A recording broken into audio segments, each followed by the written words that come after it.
নমস্কার বন্ধুরা, এই মুহূর্তে রয়েছে রাজ্যের সমস্ত কৃষক বন্ধুদের জন্য বিরাট বড় সুখবর। আপনি যদি একজন কৃষক হয়ে থাকেন এবং পশ্চিমবঙ্গ সরকারের কৃষক বন্ধু প্রকল্পের এই 2026 সালের প্রথম কিস্তি অর্থাৎ খরিফ মরশুম টাকার জন্য অপেক্ষা করে রয়েছেন, তাহলে এই মুহূর্তে রয়েছে আপনার জন্য দুর্দান্ত সুসংবাদ। এই কৃষক বন্ধু প্রকল্পের টাকা কবে থেকে দেওয়া শুরু হবে সেই বিষয়ে কিন্তু সঠিক আপডেট জানানো হয়েছে আজকের এই গুরুত্বপূর্ণ ভিডিওটির মাধ্যমে। এছাড়াও কোন কৃষকরা টাকা আগে পাবে, কারা পরে পাবে, সমস্ত বিষয়ে কিন্তু আপডেট জানানো হয়েছে। তাই বন্ধুরা, ভিডিওটি সম্পূর্ণ দেখার জন্য অনুরোধ রইল। তাহলে এবার দেখে নেওয়া যাক কী বলা হয়েছে আজকের এই রিপোর্টে। কৃষক বন্ধু প্রথম কিস্তি খরিফ মরশুম টাকা মার্চ না এপ্রিল মাসে টাকা দেবে। এই কৃষক বন্ধু প্রকল্পের যাত্রা শুরু হয় 2019 সালের 1 জানুয়ারি। শুরুতে কৃষকদের বছরে সর্বোচ্চ 5,000 টাকা এবং সর্বনিম্ন 2,000 টাকা পর্যন্ত আর্থিক সহায়তা দেওয়া হতো। কিন্তু সময়ের সঙ্গে সঙ্গে কৃষিকাজের খরচ যেমন বেড়েছে, তেমনি বেড়েছে কৃষকদের প্রয়োজন। সেই বাস্তবতাকে গুরুত্ব দিয়েই 2021 সালের 17 জুন চালু করা হয় কৃষক বন্ধু নতুন প্রকল্প। এই নতুন ব্যবস্থায় কৃষকদের জমির পরিমাণ অনুযায়ী আর্থিক সহায়তা দেওয়া হয়।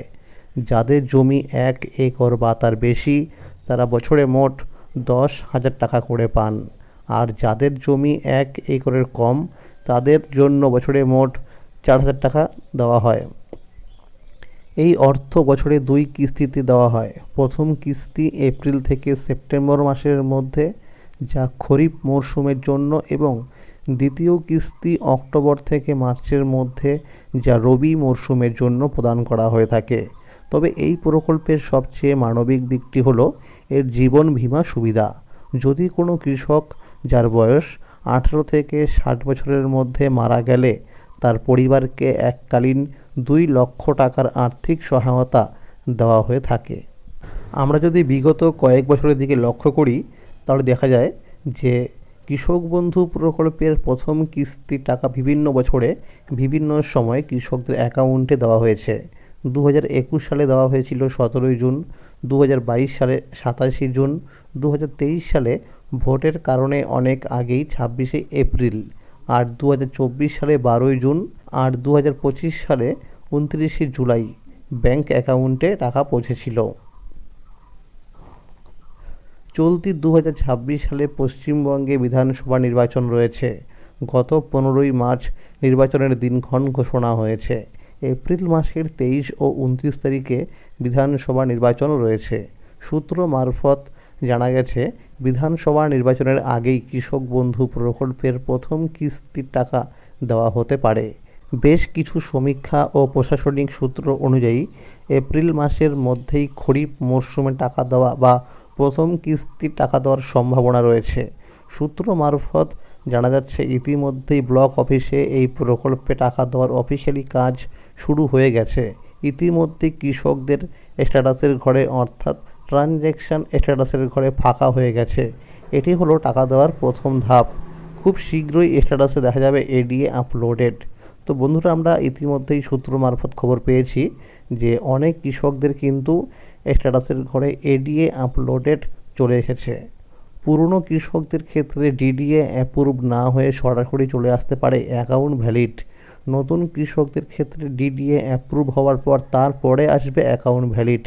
এই কারণে নতুন কৃষকরা পরে টাকা পাবে আর পুরনো কৃষকরা আগে টাকা পাবে।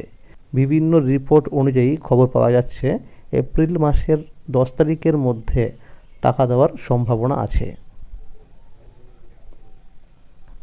আর যে সমস্ত কৃষকরা নতুন করে জমি কিনেছেন এবং কৃষি অফিসে গিয়ে জমির পরিমাণ বৃদ্ধি করার জন্য ফর্ম জমা দিয়েছিলেন, এই মুহূর্তে যদি স্ট্যাটাসের ঘরে নতুন জমির পরিমাণ আপডেট হয়ে থাকে, তাহলে এই কৃষকরা অতিরিক্ত জমির জন্য বরাদ্দ টাকাও পাবেন।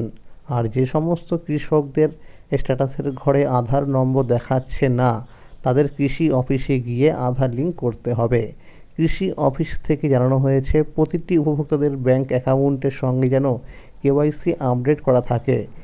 বিগত রবি মরশুম অর্থাৎ দ্বিতীয় কিস্তি টাকা দেওয়ার সময় কিন্তু অনেক কৃষকদের এই কেওয়াইসি আপডেট না থাকার কারণে টাকা ঢোকেনি।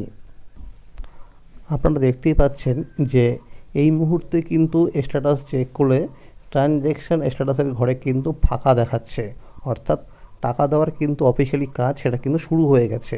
এখানে কিন্তু খুব শীঘ্রই চলে আসবে এডিএ আপলোডেড। আর মনে রাখবেন, এখানে অ্যাকাউন্ট ভ্যালিড চলে আসলেই কিন্তু টাকা অ্যাকাউন্টে ছাড়া হবে। তাহলে বন্ধুরা, আজকের এই ছিল আপডেট। এইরকম আরও নতুন নতুন আপডেট সবার আগে পেতে হলে চ্যানেলটিকে অবশ্যই মনে করে সাবস্ক্রাইব করে রাখুন এবং সকলের কাছে শেয়ার করে দিন। আর যদি ভিডিওটি ভালো লেগে থাকে তাহলে অবশ্যই লাইক করে দেবেন। ধন্যবাদ।